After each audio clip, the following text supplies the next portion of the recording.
Phuket's not cheap. There's no way, right? Especially if you're going to school, you're paying for the kids to go to school, and there's pros and cons. I say the cons are probably the language barriers. Things are a little bit behind here still in some ways. That also, I believe, has a pro aspect to it, being a bit behind, because they haven't fully done some of the stuff that I don't like in Australia, and that's why I left in Australia. Yeah, I mean, the lifestyle here is nice. The close to the beach, the weather's, it's always warm, handy with two young boys that always want to do something outside. The cost of living, not crazy difference, but there's a difference now. Like, Phuket's not cheap.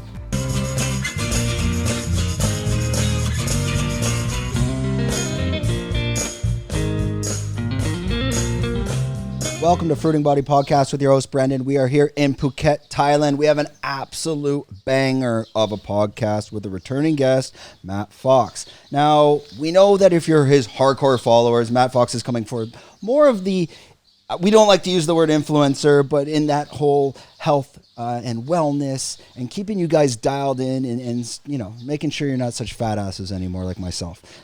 Now, we're gonna begin the podcast because you've hit the thumbnail. We've got you, that clickbait. It's reeled you in. But we're actually going to be talking first about Matt building a home in Phuket. Everything from acquiring land to the construction, dealing with architects, developers, the purchase of the material, how to structure that properly in the company. And from there, we're going to go back into what happened with Matt before. He had the moon boot on. He was quite injured last time. So we're going to talk a little bit on the health and safety side of what happened there as well, and how he's all healed up and ready to go. Without further ado, let's just get this podcast started with Matt Fox. First, thanks for joining us. We're going to start off again discussing the entire process of building a home in Phuket. So first, Matt, can you take us through the initial concept? What even made you decide to build your own place here instead of actually purchasing a place? We've always wanted to build, I guess, a home that's built around us. So a dream home, you could say, with everything that's suited to us. When you go buy places, it's maybe you find what you like, but you always seem to reno a little bit as well. So this is just blank canvas, do what we want. The first steps people are always going to ask, like as a foreigner, like how do you own the land? Are you buying it through a company? Can you walk us through those steps of the process? Yep. So you do need a Thai company to own the land, as an individual foreigner cannot.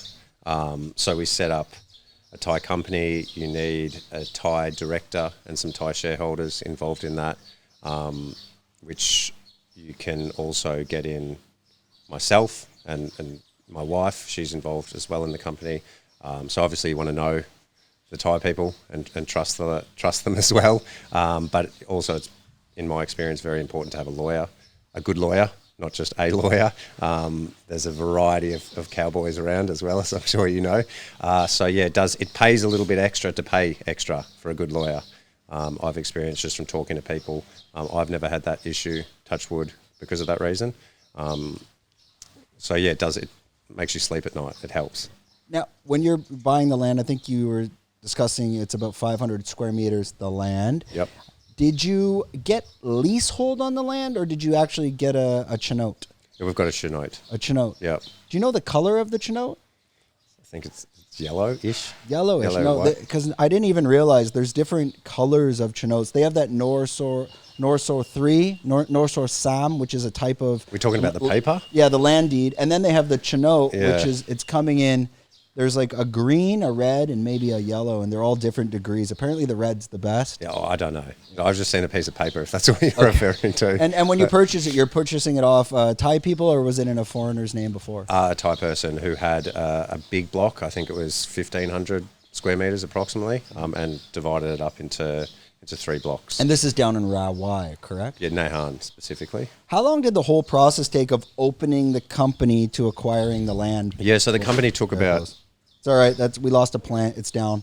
The company took about a month or so to set up, and then obviously go through the land. I mean, it's pretty quick once you sign the contract and agree to everything. You've just got to do some money transfers, obviously bringing in money from overseas. So you want to make sure that that's all done correctly as well through the company, and then you've got to have shareholders, because obviously a company's got to be doing business as well and training, and not just there to own property, is my understanding.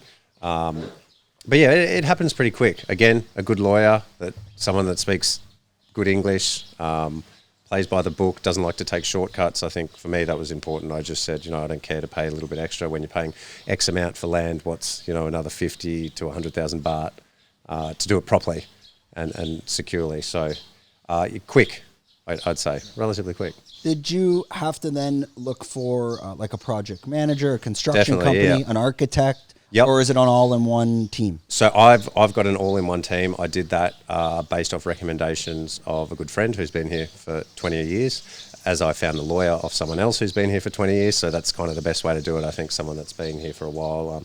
So another guy, he's used this builder a few times for his restaurants, and there's one up here actually around the corner from you.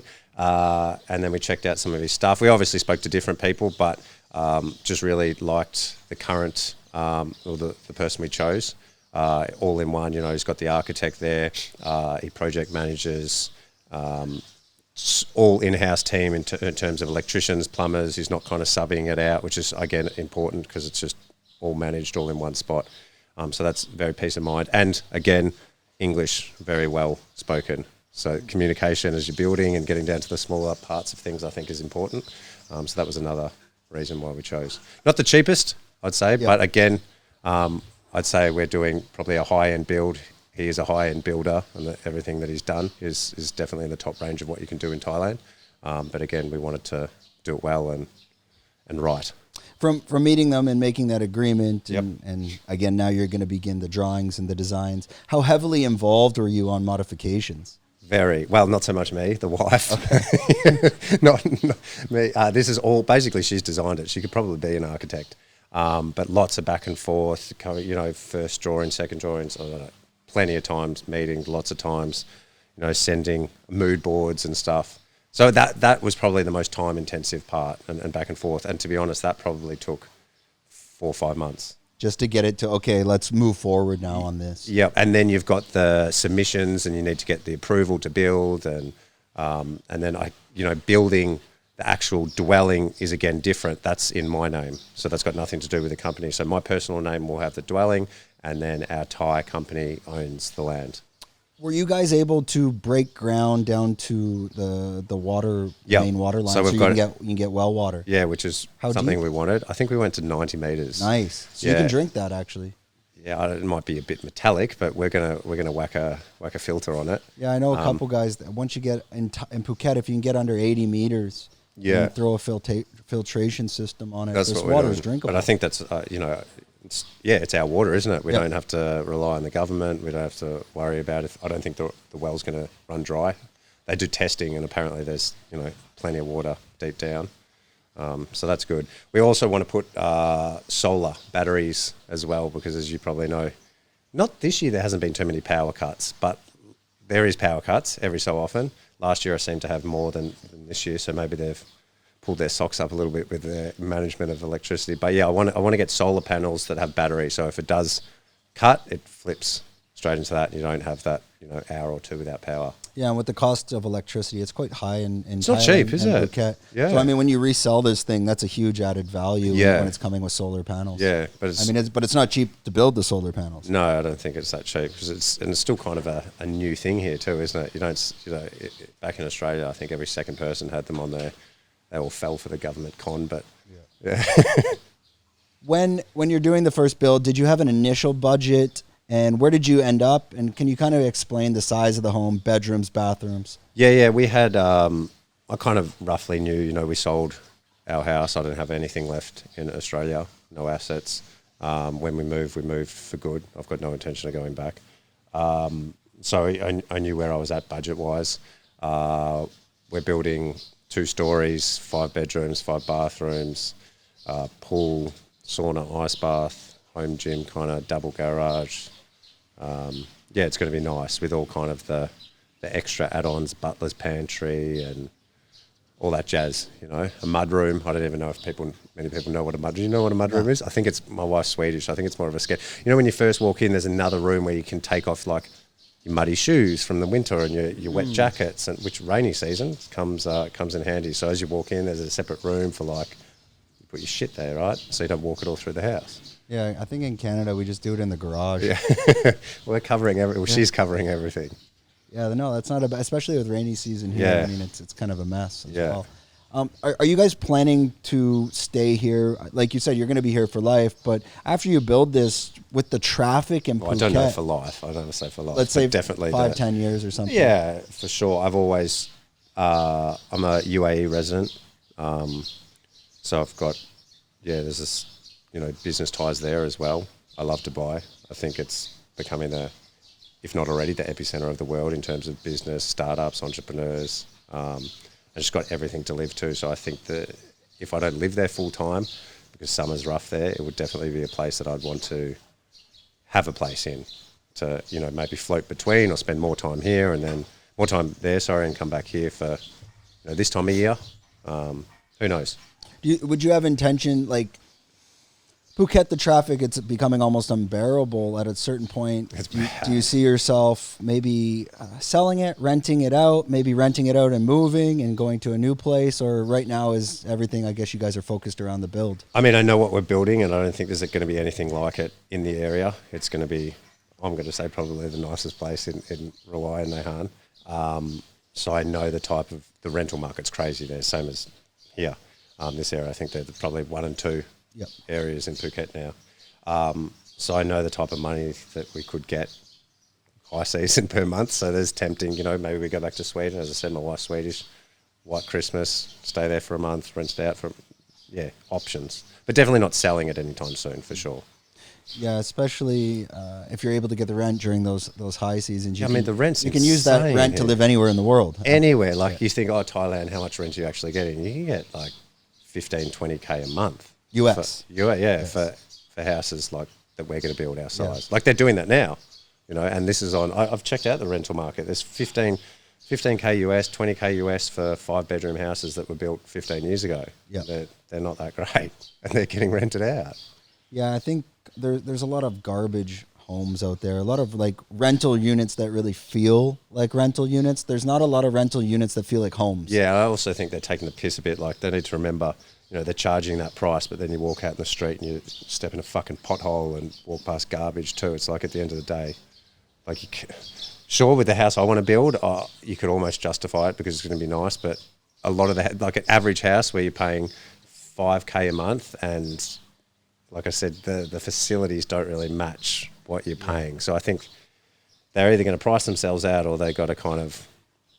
Yeah, the market's a bit oversaturated. I think it's going to take a bit of a hit. I don't think it's going to dip. I just think it will go sideways for 5 years. Yeah, I don't think it's dipping anytime soon, but it just might not. The last few years, it's really pumped. Yes.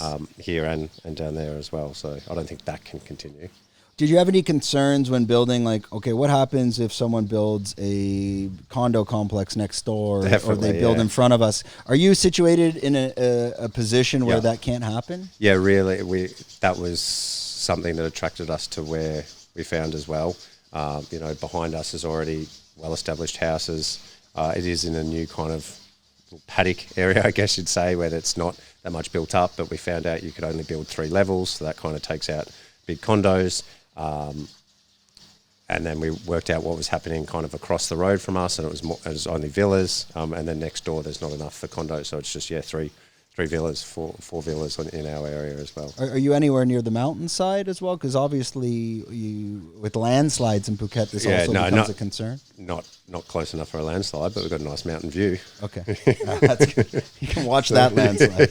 So watch that go down. Exactly right. Yeah, that's the main concern in places. And like a bit Phuket. too far inland for any waves or. Yeah, I think Rawai is pretty protected down there. It's I don't know how. Oh, you'd still still any tsunamis coming. It's still in. got hit back in the not badly, but.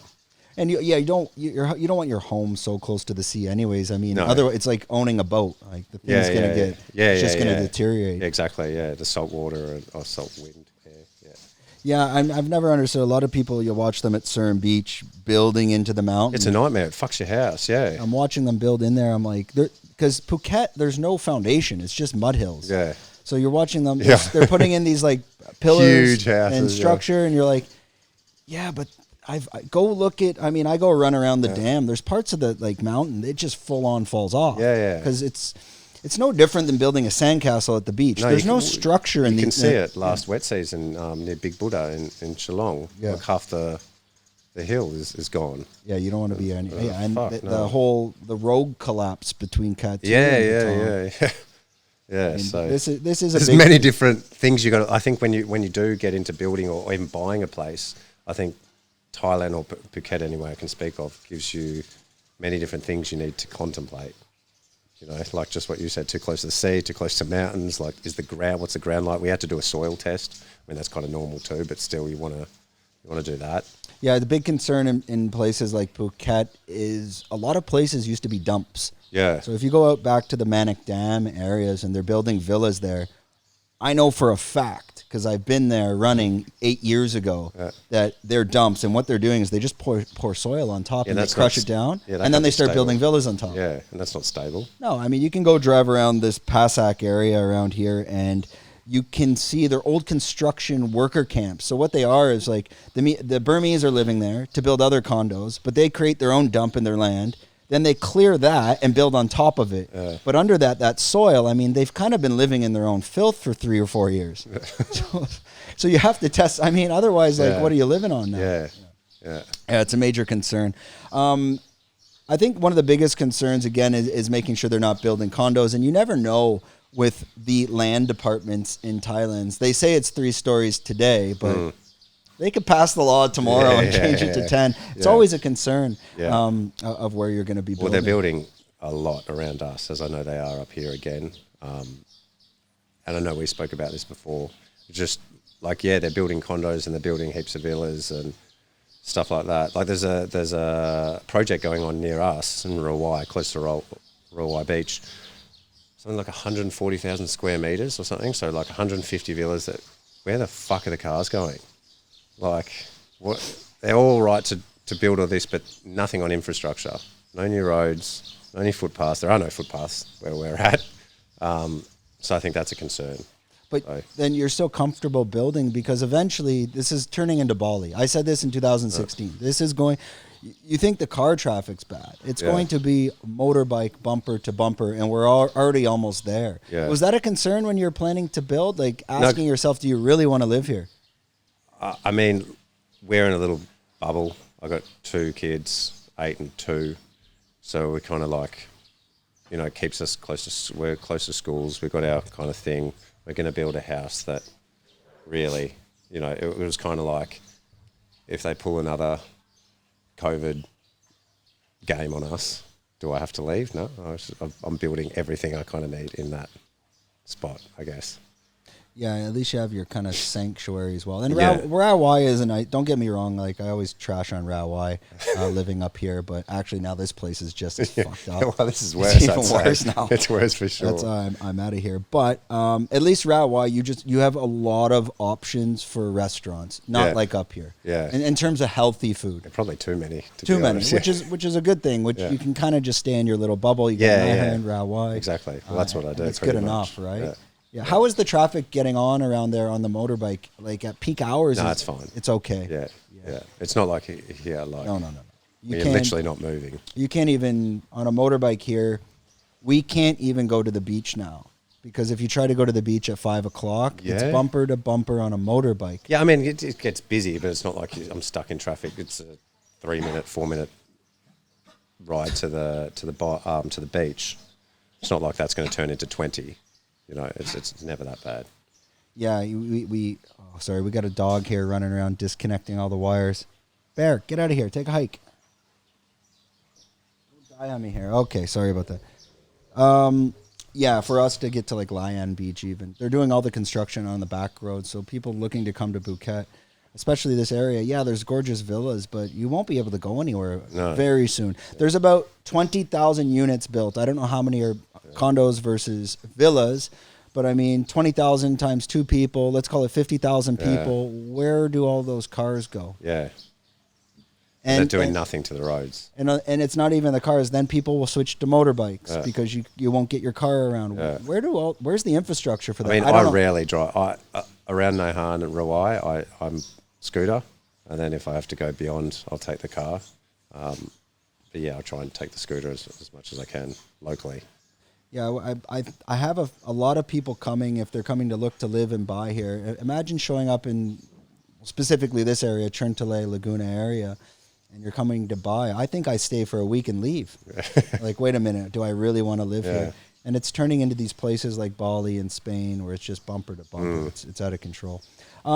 Pivoting into the actual construction and the build, and for someone like myself, why I personally wouldn't build is because I have no experience in that game. Yep. So someone could easily burn me. I wouldn't know the difference between the quality tile you're using to the quality cement. Do you have any experience in the construction world? Yeah, well, my a family business back in Melbourne is that. Yeah.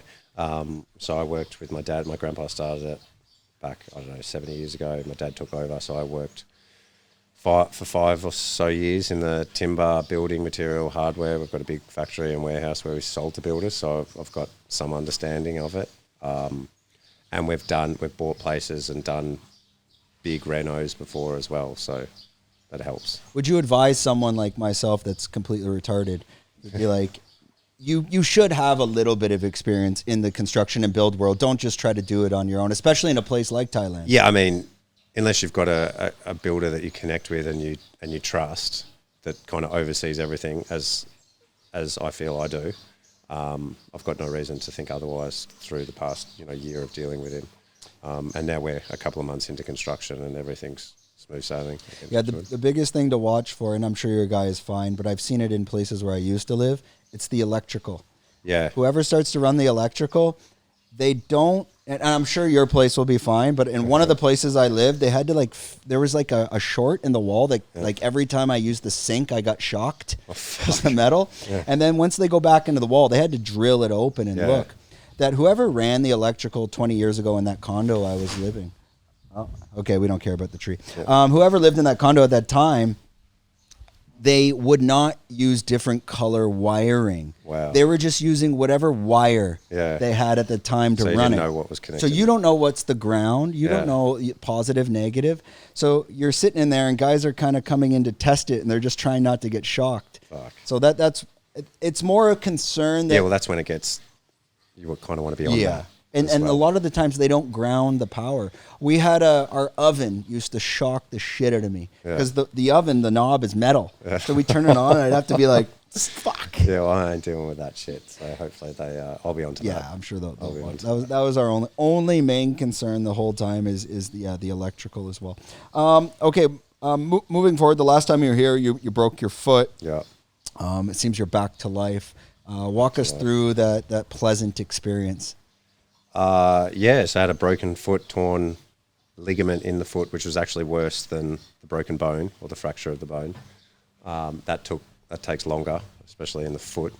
But I healed a bit quick, 3 months in a moon boot, and then obviously walking like a geriatric for a while too, and then slowly getting back in. I haven't really been able to run still. I mean, this is almost coming up to a year because my calf keeps pulling every time I try to run after a few sessions, which I think has got to do with just... Because it was so tight for I long? think just my foot and me probably subconsciously landing different now. So I'm working on getting that back, but just keeping myself busy with other things other than running. But I do enjoy running, so it's... What was the rehab? Were you doing stem cells, PRP, anything special? I did red light therapy from our good mate Johnny. And I was doing some peptides, TB 500 and BCP, BPC 500, 157. Yeah, fuck, there's so many numbers. Whether that actually worked, I said this to a mate the other day, I don't know, because I was relatively fit and healthy and I recovered quicker than doctors thought, or that helped or whatever, I don't know, but I did it anyway. I think it might have played a bit of a role. It wasn't fun, crawling to the bathroom in night times and hopping around. And how long you're in it for? 3 or 3 months. 3 months. I've never had an injury like that. That was really makes you contemplate. It was just from that. Well, we did a podcast before. You can go check that out. That story, it's just a stupid accident. Yeah, falling off the. You said the motorbike onto the road. Yeah, you kind of got off. Yeah. So more careful now. Yeah, let's hope so. Getting into the fitness style, is there anything you've pivoted on or changed? in your world, especially with your audience, primarily on Instagram. What is the direction you're heading with that? In terms of content? In terms of content. I think there's a fucking snake on that wall. Fuck, where? All right, well, you keep an eye on it. I mean, I don't want them crawling up on my back. Come on your shoulder. Content-wise, I mean, no, I just keep doing what I'm doing, and that's like sharing a bit of my life here as a dad with the 2 young kids, you know, dad life stuff. Thailand or wherever I'm at doesn't change that. That's kind of always what I do anyway. The fitness stuff, the workouts, the health, just kind of the lifestyle and the training, I guess. And it's what I do. So I'm really just sharing what I do, which is helping people too, because I know my workouts are good and they work.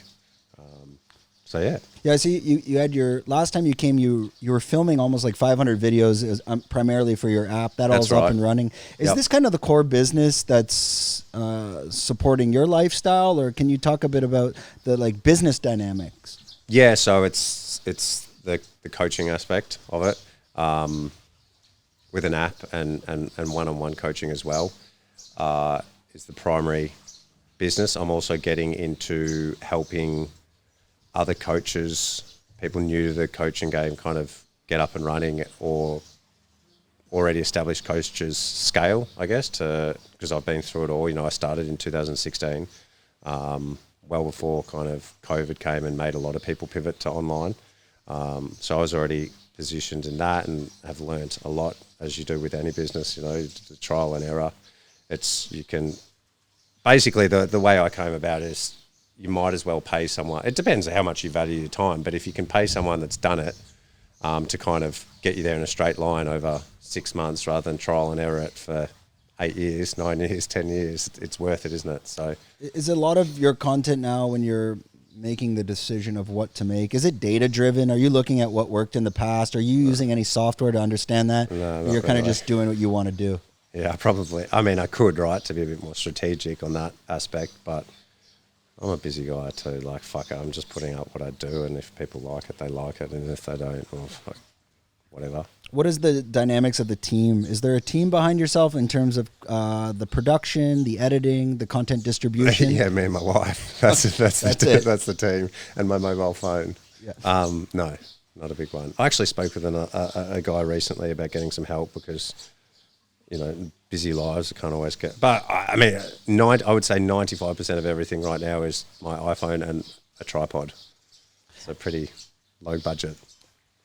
Even for myself, making the podcast, this doesn't do anything. To be honest, we could shut the podcast off, and that's the end of it. I could care less. Yeah. Sorry, audience, but I keep it going just because it's so simple. Like. Yeah. Call up a buddy, sit down, film it. These guys produce it, they post it. I don't have to run around, plan content, do the production, editing. Which I would love, actually, because it gets fucking tiresome. Yeah, there must be times in which you know when you need to post, you know how much content you need to be consistent with. How do you get through those days when you're like, oh fuck, I don't want to do anything, but you have to, because otherwise these algorithms. Like you have to too, as well, which is like a pressure that plays on your mind to some degree. More recently, I've been like, you know, come the weekend, I'm not on there as much for sure, because I'm just like, no, I need a break if I've got nothing or I'm busy that day. I'm like, whatever. But I do try and get it up most days of something. A lot of the time, it's, you know, on that day as well. As I'm doing what I'm doing today, so I'll put it up. So there needs to be more. I'm not saying this is the greatest way. I'm probably saying I need to get sorted a bit, but. Are you doing a lot on TikTok? No. Are you on TikTok at all? No, I deleted that. But deleted it a while ago, a couple of years ago. I think didn't like the Chinese with the keystrokes and the everything. But fuck it, everyone knows everything now anyway. Yeah, I think TikTok's going to be the biggest thing. X. Well, in terms. I'm on X, and that's new. Because X, you can get monetized for ads. You can on TikTok too, I believe. On TikTok, you get paid way. Instagram's not paying you for views. I don't think so. No, maybe through Facebook. It's minimal. Yeah. Compared to. I actually might fire up. I had a chat with a mate, and he strongly recommended I get on TikTok. TikTok. Yeah, I think. And it's just a repurpose, right? It's not really any extra work. You could literally hire Instagram someone Reels. on Upwork to scrape all my Instagram content, load it into something like a social sprout, where it's just already scheduled, and get it up. And it will automatically go on TikTok. Yeah. The value of TikTok, and we're getting into it. It's a bit of a challenge. It's that for content creators and influencers and whatnot, you can automatically integrate like a shop into your TikTok. Yeah. So you get commissions in real time. So I could do that. Yeah. So for example, if someone with a brand approaches you, fruiting body mushrooms. So you'll have Matt Fox, and then you'll have Matt Fox Shop. Okay. And what would happen is, like, let's say Fruiting Body would connect to you, and we'd be like, hey, can you promote Lion's Mane? You literally go. There's an affiliate backend. The interesting about TikTok, it's Amazon affiliate programs, content creation, all in one platform. Yeah, so it's plus good. ads. The only reason I stopped doing it, or haven't wanted to do it, is because it's a lot of a younger audience, and my target audience is, early 30s to kind of early 50s, I guess, and specifically men, if I want to narrow that down more, dads, for the training and the coaching and that type of stuff. But, I'm not really kind of that early 20s, which I feel like the TikTok is. But then if you can do different things, like you said, like you just use it for affiliates and get paid for views, because I think you can make good money just off views. You can make actually a lot of TikTokers, but I saw that recently. If you become a TikTok influencer, it's pretty intense. So I know some guys I've seen, they can make good money, but on views, but you need to be posting 4 times a day. Yeah. But it's not. But that's when you get someone to do that. Well, no, it's not even really content. It's actually like a story. Yeah. Okay. So like your story is the content. Yeah. So it can be pretty easy too. And then what you do is you put like a highlight caption over it, like going to buy watermelon, and that holds for 3 seconds, and that's your story. You don't have to do any editing. Yeah. Yeah. Okay. And that's what they push. I'm going to look into it, because it could be a good little, Well, the value as an influencer on TikTok is that coming from the crypto world, you don't need to trust. You just verify. Meaning, when you work with any types of brands that are selling a product and you connect to them, on the back end, you're an affiliate, right? Yeah. You establish your commission, whatever percentage that is. Yeah. Immediately, if someone comes to you, finds your product, and you put like a little shopping cart thing, whatever, and they purchase it, it automatically on the sale goes to your commission. Yeah, there's no disconnect.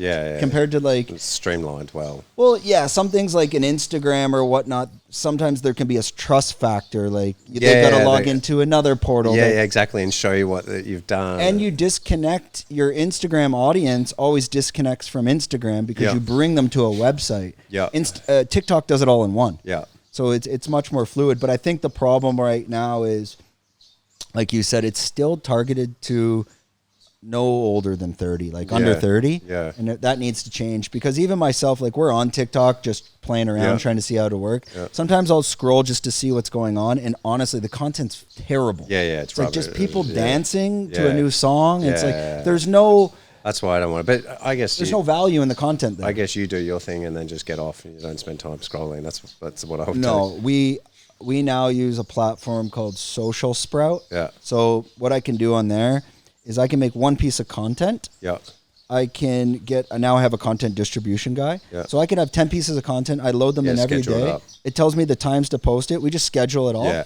And I can click on Facebook, TikTok, LinkedIn, X, and Instagram. Right. I go post on all. Yeah. You click it, and then at that time, it will automatically distribute to all the platforms. So you don't have to go on your phone and go to each fucking platform one by one.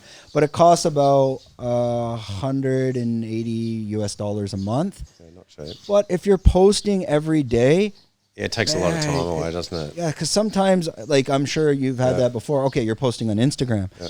But if you have to post on 4 platforms, it's going to take you 10 to 15 minutes per post. And like mentally, you're like, I don't even want to do this. Yeah. Exactly. It's a bit stressful. Getting more into the the content side that you guys are creating, and getting more heavy into the family content. I mean, living in Phuket, raising a family compared to Australia, what's the difference? There's pros and cons. I say the cons are probably the language barriers that you can face, and things are a little bit behind here still, in some ways. But that also, I believe, has a pro aspect to it, being a bit behind, because they haven't fully done some of the stuff that I don't like in Australia, and that's why I left in Australia. Yeah, I mean, the lifestyle here is nice. You know, close to the beach, the weather's it's always warm, handy with two young boys that always want to do something outside. The cost of living, not crazy difference, but there's a difference now. Like Phuket's not cheap. There's no way, right? Especially if you're going to school, you're paying for the kids to go to school, and unless you want to eat Thai food every day. Unless you want to eat Thai food which every isn't day. really that healthy, and the protein and all the Yeah, no, when you get it, you got to order like 4 chicken pad thais just to get enough chicken. And all the exactly, and the stuff that, as you said, what they cook with, and the MSGs, and so I tend to cook majority of the meals. I'd say the biggest cons are the infrastructure in terms of the roads and the traffic, the language barrier, which not many people speak good English, really, do they? Good enough. Some things are just a bit behind in terms of the initiative taking and the forward thinking, and there's not a lot of that. That's the fun part of the developing world, because we can also, maybe you have 2 or 3 beers and you want to drive home and nothing's going to happen compared to Australia. Like I've never done that though. But other people, like, you have a sip of wine in Australia and they want to take your license away. Yeah. And I've had to rush a few times to the hospital for various things and driving, and I would have probably got 50 speeding fines through. In Australia, there's a camera on you every 100, 200 meters. So this. Last time we spoke, I mean, the world was, it easily could have been the end of the world, let's say, if Trump didn't come and become president, essentially. Things have changed a lot. The woke mind virus is dying. As you see things pivoting possibly back, do you see things starting to change again back in Australia, where these blue-haired lesbians are finally giving up? Australia's bad. It's not. They're still under. I think like Canada. I don't think there's. I mean, I think Canada has more hope than Australia, but the UK is disgusting. Australia's just as bad, like in almost every way. I mean, I saw the other day the Anzacs, the World War II, and the army vets and stuff, and they do like a minute of silence and some other stuff. They've cancelled the traditional something, whether it was wherever they put taxpayer money in, they've cancelled that to cut the budget. But then they're still, what do? They're still funding drag queen story times this is still, to kids. They haven't stopped this. So they'll take money away from honouring the people that fought for the country just to cut the budget, but then they'll put money into having some mentally deranged adult man pretend he's a woman to speak to impressionable young kids. Do you have friends or family still back in Australia that are accepting of this? So when you have that conversation, it's like, why are you accepting? Are you out of your fucking mind? I don't think they're just a good one. I mean, tolerate if they were for it, they wouldn't be my friend, because they're mentally deranged. There's no doubt about that. But I think the problem with Australians is that they're oblivious, or they've got that attitude that she'll be right, mate, type of thing. And it's not right, and it's almost too far gone, I believe. Do you think a lot of Australians, and it can be Canadians as well, they get into corporate positions where they can't speak against it in fear of losing their job? Definitely. Yeah, I'm dealing with similar, in the medical world with my wife, who's got some medical issues going on, basically going up against Big Pharma in terms of products that, we should do another podcast down the track when this all comes out, because I'm telling you right now, in the next few years, this is going to be huge. But basically, there's a product that's very popular among women in the beauty industry. They're letting peanuts do it, inject it, with fillers, face fillers, lips, face, and they're saying these products can't spread and it dissolves out of the body. And, we've done MRIs and scans, and, I know there's Facebook groups of 20, 30,000 people and growing every day, because my wife's got issues, and we can confirm that they don't dissolve, they move around, which they're told they don't. And, they're allowing basically anyone that does a one-day course to inject this, and they're saying that it does dissolve and all these things, and we can prove that it's not. And we're speaking to doctors, and she's connected with people around the world, Europe, here, Australia, and doctors are starting to admit it because they have to. It's on screen when they're doing MRIs. Oh, will you sign it off and put our name to it that this is happening? Oh, we can't do that. What do you mean you can't do that? You're telling me right now that and you've seen this from something that should have gone years ago. It's still there. Yeah, we can't. So what was the? So why can't they? They're gonna because they'll get wrecked. By whoever's the medical board that's then on the take. It's the same thing. But this is all the beauty industry, which is that all tied into the pharmaceutical industry. Who's making the product? Right. The same people that made the miracle vaccine that was going to stop COVID. Do you think it was malicious or just, hey, this product works, people want to buy it, there was lack of testing and research, and they just threw it to market? Yeah, I think definitely lack of testing and research because it's a new product that was, quote unquote, safe and effective. We've heard that one before. But people are reporting this, right? But not reporting it, so to speak. They know it's happening, but where do you report it? Because it's new. It's a new issue. And they say, no, this can't happen. And then where do you take it from there? Yeah, it's at that level, there's a certain point with big pharma where that's why these guys like RFK are coming in, and hopefully we get a change. But, one sec, we got a phone coming in. It's all right. It's okay? Yeah, I think so. And with RFK coming in and change is going to come, we just hope all these guys like Trump, Musk, RFK survive long enough. Yeah, well, we hope. So far, I don't understand. Like you can like him or not like him, but everything he's doing is what he ran off, right? So he told you what he was going to do, and he's actually doing it, which every other politician tells you what they're going to do and doesn't do it. And the people that are complaining, like the everyday person complaining about Musk, like going through the government and auditing what they're spending on and getting angry about that, like, are you retarded? Well, would you want to know what your government's spending your money on? And would you not get angry at the people that were doing that rather than someone that's trying to tell you? He's been open and honest and wants to put it on blockchain, right? Spending, which is full transparency. And people are still thinking he doesn't want to look at your bank account, you peasant. Like the reality. But this is the woke mind virus for sure. Most of them, they're retarded and poor. The purple hair army. They don't have money. Trust me, people that have money that are doing business and trying to push forward, they're more interested in making more money, growing themselves, growing their business. And helping people too. Yeah, they're just crazy lesbian, single mom cat ladies. That's for, not that I have any problem with gays or lesbians, really. I've got more problem with the people that try and force it onto kids and stuff. It's the new stuff, like the gays and the lesbians that have been around for the dawn of time. I've got mates on both sides, male and female, awesome people, and they're against this new trend that I would almost, I'm a cat, or I don't know what gender I am, or I'm fluid from one day to the next.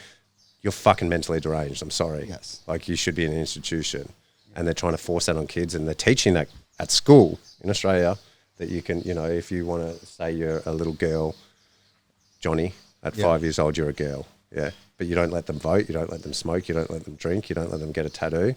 Because they're too young to do that, but they can chop off their cock. At any age. Yeah. Well, 12, 13. That's crazy. Yeah. That's crazy. Pivoting into the difference of raising your, again, or otherwise we're going to go down that hole and the whole podcast will probably get shut off. Block your YouTube channel, get taken down. Probably. Pivoting into raising your children in Thailand. Yeah. Versus in Australia, and the ability, you're here with your son today. Your child is also at the hospital. You're something else we're dealing with. Yeah. But the ability to be so well connected as a family compared to in Australia, where the fathers are becoming disconnected. How do you think that's going to affect Australia in the long run? Well, I think it's just the cost of living and the pressure and things like that. More and more in the Western world, both parents have to go to work, whether that's, forced or they're told that they have to, or because or they do have to because of the cost of living, right? Whereas here, I think it's still more a bit old school, traditional values and things like that. So I think, the dad is getting disconnected more from the family, well, the parents, both parents are getting more disconnected. You've got the government raising your kids in childcare from like 6 months old. Obviously, it depends on your job. You know, I'm flexible in terms of my hours. I'm my own boss, so I'm grateful for that. But I definitely think, yeah, well, it has to be the only reason you go into work is to earn money, unless you really love what you do, which I do. But lots of people don't. But they're stuck, right? So it's less time away from their family, and you're letting basically someone else raise your kids. Mm-hmm. Well, and that's not a criticism of parents either, because you have to if you want to pay the bills and look after your kids too. But you're kind of stuck between a rock and a hard place, aren't you? Well, I can't believe this, but the biggest war is not the war we know. It's the war on masculinity. Can you explain that? The toxic masculinity. Yes. Yeah, you can't be, that's come from the extreme feminist movement, I would say, where they, we don't need men and we're just as powerful and stuff like that. And I think both genders, the two only genders, have their own role to play. And there's nothing negative if one. I can't do heaps of shit that women are better than me at. That's fine. I think both combine is where the strengths come from, rather than trying to compete and do the same things. I think it should be more about, using both genders' strengths. So masculinity, it's been under attack. It's always the toxic masculinity and what white supremacists. Apparently, during COVID, if you did home workouts, which is all I've ever done, you're a white supremacist. That was an article in one of the mainstream over in the US, like New York Times, is a white supremacist for doing home workouts. What? Well, do you think it's the government that is promoting men to be weak and out of shape? Why are they doing that? I think that confused, weaker mindset of family values is definitely under attack. And it's easier to control when you're confused. You don't know who you are. You don't know where your place is in society. Basically, the government becomes your God, right? Because they're telling you what to do and what to think and what to believe, and you're easily controlled. Imagine, staying in your house for a year or so and abusing your neighbour for wanting to go see their grandma for a 99.9% survival rating of a virus, but people fell for that. Why? Because it was a warm-up for many years leading up to that, decades perhaps. I wasn't so switched on prior to, but yeah, now. Do you have a fire drill to protect your kids against this toxic masculinity or, these ideologies that could be imposed upon them at a certain point when they come out of your control because maybe they go to school? Are you running at the Fox House fire drill of if you hear this? Punch them in the mouth. Well, one of the reasons I wanted to get out of Australia was because of what they teach at government schools, which I've touched on before with the draggy story times and the gender stuff, and been all pro that. And when we looked for schools here, that was definitely something that we kept in mind, and we found a really great school for my oldest. My youngest is 2 years old, so he doesn't have to worry about that yet. But yeah, definitely, I talked to the 8-year-old about some of the crazy stuff, and he already gets it. But also good stuff, still being kind and respectful and knowing that there is different people out there, but not to let you, not to impose their beliefs on you as well. You can respect what they're saying, but you don't need to believe it. Why do you believe so many young men are struggling with confidence today? Because they're probably addicted to their phone, addicted to porn, smoking bongs, drinking booze, taking drugs, looking for some kind of stimulus. I think basically they're being dumbed down. I love seeing old clips of 15, 16-year-olds at school doing proper physical training, especially in the States. That changed, where the basic testing that they had to do was so different, and that's what the East still holds. Yeah, I don't love conscription or stuff, but it definitely keeps you on your toes, doesn't it? If you're doing a year or two in the army at 17, 18, I think in the West they're fine. They get you to sit on their ass. They pump stuff out on their phones, and they're confused. Again, it comes back to the confusing of who you are and what your role is in the world. Yeah, and I think it's this is all driven by the government, or at least it was by the woke mind virus, and all that's doing is you make weak men. So eventually, as AI comes in, you reduce the human population. Well, they've got even less purpose, don't they? No one's going to uprise because they're all weak. Yeah, and they've got no purpose if a robot's taking their job too. So yeah, it's a concern definitely going forward. Do you think now and in the future fathers need to be harder on young men? Yeah, in some respect, I think you still got to, as I said, like the empathy and the kindness and the respect to people. But definitely in terms, like you got to get your kids doing sports and stuff like that. And, you know, I think some form of martial art for the discipline aspect and hard work is very good. Mine does MMA, you know, you've got Muay Thai here in Thailand. It's just perfect. Like you look at some of the Thai kids that are barely walking and they're doing that. And just the respect and the manners that they then learn from something like that portrays to everybody. So, yeah, I think fathers need to bring a bit more masculinity back to their boys and teach respect to both sides. Yeah, I think that's coming as well. Again, the past 4 years, it's almost been on the brink of collapse in terms of Western civilization. I hope with what they're doing in the West and Trump that things are going to change. It seems like they're headed in the right direction. But who knows what happens in 4 years on the next election? I mean, if we go backwards, I think it could be game over. If we go through that next election and you bring in back a Kamala or something, I think it's going to be an absolute nightmare. Which is great living out here because you just don't care. Yeah, that's, I guess, another reason is just to, and that's another thing about Thailand is just how hard it was really to buy the land, right? But then you've got the West, you've got the States, you've got Australia, selling all your land to foreigners, letting huge amounts of immigration in that people don't respect the country they're going to. I don't need to talk much about that. It's everywhere. But they are protecting their sovereignty. And I respect that. It's a pain in the ass. I reckon it is a little bit, I almost feel a bit of racism towards us, right? But whatever, you go to their country and it is what it is. But that's the problem with the West. They come to our country and it's like, no, we're going to give you more than the bloke that's lived here and paid taxes for all his life. Yeah, I saw, what was it, JD Vance said today, he's like, the first Islamic country to have nukes is going to be the UK. Yeah. Yeah.